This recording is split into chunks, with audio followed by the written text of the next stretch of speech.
লেবাননের সেনাবাহিনীর সঙ্গে মিলে যুদ্ধবিরতি কার্যকর করবে হিজবুল্লাহ। ইসরায়েলের সঙ্গে চুক্তি অনুযায়ী এই যুদ্ধবিরতি চলছে এবং 1 বছরেরও বেশি সময় ধরে চলা সংঘর্ষের পর এই যুদ্ধবিরতি বর্তমানে বেশ স্থিতিশীল রয়েছে। আল জাজিরার এক প্রতিবেদনে বলা হয়, 29 নভেম্বর প্রথমবারের মতো টেলিভিশন ভাষণে হিজবুল্লাহ নেতা নাঈম কাশেম বলেন, সেনাবাহিনীর সঙ্গে কোনো সমস্যা বা মতানৈক্যের আশঙ্কা তিনি দেখছেন না। চুক্তি অনুযায়ী হিজবুল্লাহ যোদ্ধা এবং ইসরায়েলি বাহিনী পিছু হটবে, আর সেনাবাহিনী 60 দিনের মধ্যে দক্ষিণ লেবাননে মোতায়েন হবে। এই চুক্তি বাস্তবায়নে প্রতিরোধ বাহিনী ও লেবাননের সেনাবাহিনীর মধ্যে ঘনিষ্ঠ সমন্বয় থাকবে। আমরা একসাথে কাজ করে লেবাননের প্রতিরক্ষা শক্তি বাড়াবো। কাশেম বলেন, প্রতিরোধ বাহিনী আমাদের মিত্রদের সঙ্গে, বিশেষ করে সেনাবাহিনীর সঙ্গে একসঙ্গে কাজ করবে, যাতে শত্রু লেবাননের দুর্বলতার সুযোগ নিতে না পারে। বার্তা সংস্থা রয়টার্স জানিয়েছে, লেবাননের সেনাবাহিনী ইতোমধ্যেই দক্ষিণে কিছু সেনা পাঠিয়েছে এবং মন্ত্রিসভাকে উপস্থাপনের জন্য একটি বিস্তারিত উত্থাপনের পরিকল্পনা তৈরি করছে।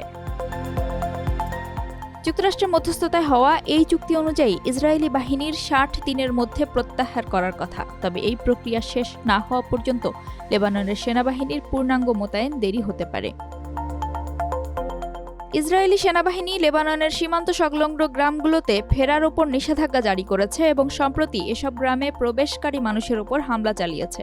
ইসরায়েল এসব পদক্ষেপকে যুদ্ধবিরতির লঙ্ঘন বলে উল্লেখ করেছে। লেবাননের সেনাবাহিনী এবং হিজবুল্লাহ উভয়ই ইসরায়েলকে যুদ্ধবিরতি ভঙ্গের অভিযোগে অভিযুক্ত করেছে। বিশেষ করে 28 নভেম্বর লিটানি নদীর উত্তরে একটি বিমান হামলা চালানোর পর তারা এই অভিযোগ তুলেছে। ইসরায়েলি যুদ্ধবিমান 29 নভেম্বর দক্ষিণ লেবাননে হামলা চালিয়েছে। তাদের দাবি, হামলার লক্ষ্য ছিল হিজবুল্লাহর অস্ত্র ভাণ্ডার। ওই দিন ইসরায়েলি সেনারা খিয়াম শহরে অবস্থানরত 4টি ট্যাঙ্ক সহ একটি কবরস্থানে দাফন প্রক্রিয়ার সময় মানুষের উপর গুলি চালায়। আল জাজিরার সাংবাদিক আলী হাশেম দক্ষিণ লেবাননের টাইর থেকে জানান, বেসামরিক মানুষের ওপর গুলি চালানো হয়েছে, গোলাবর্ষণ হয়েছে। মেরকাভা ট্যাঙ্ক থেকে বিভিন্ন এলাকায় গোলা নিক্ষেপ করা হয়েছে। এর আগে হিজবুল্লাহর নেতা কাশেম ইসরায়েলের সঙ্গে যুদ্ধবিরতিকে ঈশ্বর প্রদত্ত বিজয় বলে ঘোষণা করেছেন এবং দাবি করেছেন যে এই বিজয় 2006 সালের 34 দিনের যুদ্ধের চেয়েও বড়।